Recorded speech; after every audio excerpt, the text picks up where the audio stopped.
Good morning. It is Saturday, September 12th, 2020. You can now relax and be informed. Here is your daily bite of news. This September 11th, Joe Biden and President Trump separately traveled to Shanksville, Pennsylvania to the Flight 93 National Memorial to pay their respects. It was the 19th anniversary of the 9/11 attacks. President Trump said these remarks: "Our sacred task, our righteous duty, and our solemn pledge is to carry forward the noble legacy of the brave souls who gave their lives for us 19 years ago. The only thing that stood between the enemy and a deadly strike was the courage and resolve of 40 men and women, the amazing passengers. In their memory, we resolve to stand united as one American nation." Both candidates respectively kept their political battle away from the solemn day. Detailed genetic analysis of the strains of virus that caused COVID-19 suggests that the outbreak took hold in Washington state as early as January, but went undetected for weeks, according to 2 studies published in the journal Science. The studies analyzed 10,000 genetic samples and published their results in May. The evidence seems to suggest that the virus made its jump to Washington directly from China, most likely from U.S. citizens returning to the U.S. Coronavirus outbreaks are expected to overlap with the seasonal flu and common cold this fall and winter. Here's how one can distinguish between them. A research study by the University of Southern California identified a distinct order of symptoms. Most symptomatic COVID-19 patients start with a fever followed by a cough. For the seasonal flu, it is generally the opposite, a cough before the fever. Mild coronavirus cases could be confused with allergies, but loss of smell or taste is a coronavirus hallmark. A Spanish study case found that 40% of COVID-19 patients developed smell or taste disorders. COVID-19 will also come on more gradually as opposed to quickly like the flu or allergies do. On average, COVID-19 patients can take 5 days to feel sick after infection.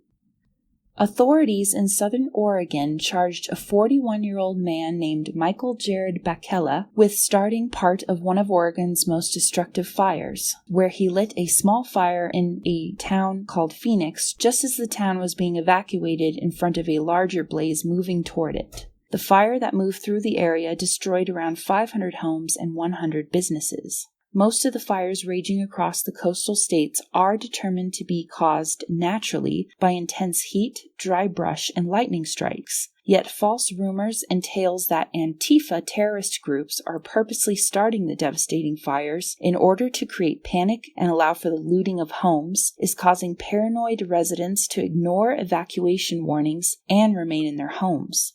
The FBI investigated rumors in Portland, Oregon about supposed extremism and determined the claims to be false. Local law enforcement and firefighters strongly asked that residents follow safety evacuation instructions.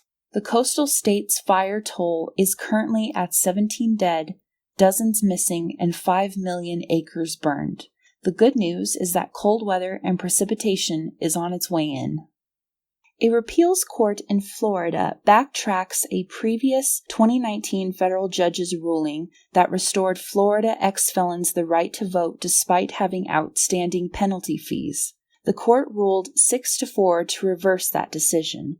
Civil rights groups had for years worked to get ex-felons the right to vote, even if they had owed penalty and court fees, so long as they had served their time and parole for convictions, saying the law discriminated against poor citizens and created a pay-to-vote system, which a federal judge deemed unconstitutional. In 2018, Floridians voted to end the disenfranchisement of those ex-felons who met the qualifications.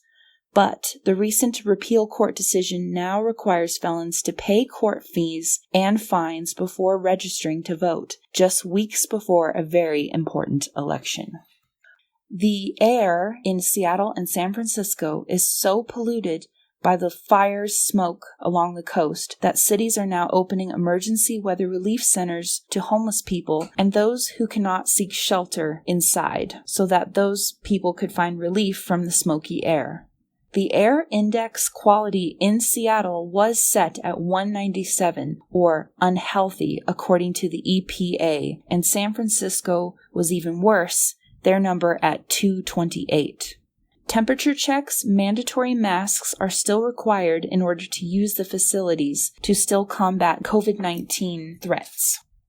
9 St. Louis Black Lives Matter protesters from the headline McCloskey confrontation that happened on June 28th have been cited with trespassing, though local offices say it has not been determined whether charges will actually be filed. The protesters could face $500 fines and 90 days in jail. One recipient who received a citation had this to say, "I had a gun waved in my face by them," referring to the McCloskey couple, but trespassing is what matters?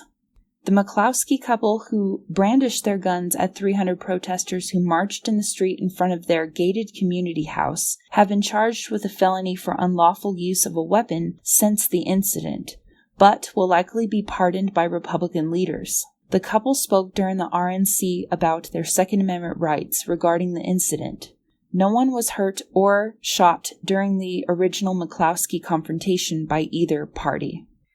The European Union demanded on Thursday that the United Kingdom immediately rewrite a new Brexit bill that would change parts of a divorce agreement it signed with the EU last year, threatening legal action if the outgoing member does not comply. After securing agreements with EU officials in January, the UK has been in for a transition period throughout 2020 as the UK and EU negotiators tried to agree on a free trade agreement. Prime Minister Boris Johnson said the UK would end negotiations if there is no agreement by mid-October. The UK has introduced a new internal market bill. This has led to fears in Washington, USA, that the bill will override the Withdrawal Agreement Northern Ireland Protocol, which avoided a land border dispute between Ireland and Northern Ireland, resulting in the 1998 Good Friday Agreement. U.S. House Speaker Nancy Pelosi warned the UK that there would be no chance of a US-UK trade deal if the UK were to undermine the 1998 Good Friday Irish Peace Accord over the UK's fallout with Brexit. She said, whatever form it takes, Brexit cannot be allowed to imperil the agreement, including the stability through the invisible border between the Irish Republic and Northern Ireland. The UK must respect the protocol as signed to ensure the free flow of goods across the border. The 1998 agreement had been key to keeping peace in Ireland after decades of violence. The new bill that the UK is pushing would mean no checks on goods from Ireland to the rest of the UK and would give ministers powers to disapply rules related to the movement of goods. Prime Minister Boris Johnson on Wednesday to the House of Commons said the move was to protect, not undermine, the 1998 agreement from extreme interpretation by Brussels. My job is to uphold the integrity of the UK, but also to protect the Northern Irish peace process and the Good Friday Agreement. To do that, we need a legal safety net to protect our country against extreme interpretations of the protocol, which could lead to a border down the Irish Sea in a way that I believe would be prejudicial to the interests of peace in our country. Nora Danahy, a top prosecutor in the FBI Russia probe, resigned from the Justice Department. A spokesperson for the U.S. Attorney John Durham, who leads the Russia probe investigation, declined to give a reason. Reported rumors are that she may have quit over political pressure from Attorney General William Barr, who wants to have the investigation published before the November election. Critics argue that you can't rush justice, and that an early reveal would violate long-standing Justice Department guidelines. The country of Bahrain became the latest Arab nation to agree to normalize relations with Israel as part of a diplomatic push by President Trump and his administration. Trump announced the agreement on September 11th following a phone call by Israeli Prime Minister Netanyahu and Bahrain's King Hamad bin Isa Al Khalifa. Bahrain has already dropped their prohibition on Israeli flights in its airspace. Trump's son and advisor, Jared Kushner, told the press, "This is very fast. The region is responding very favorably to the UAE deal and hopefully is a sign that even more countries will come." That's all for now. To read more in depth on any of these topics, see the description below for links to sources. Subscribe to receive a daily news update. Thank you for listening. Be relaxed, be informed, be connected.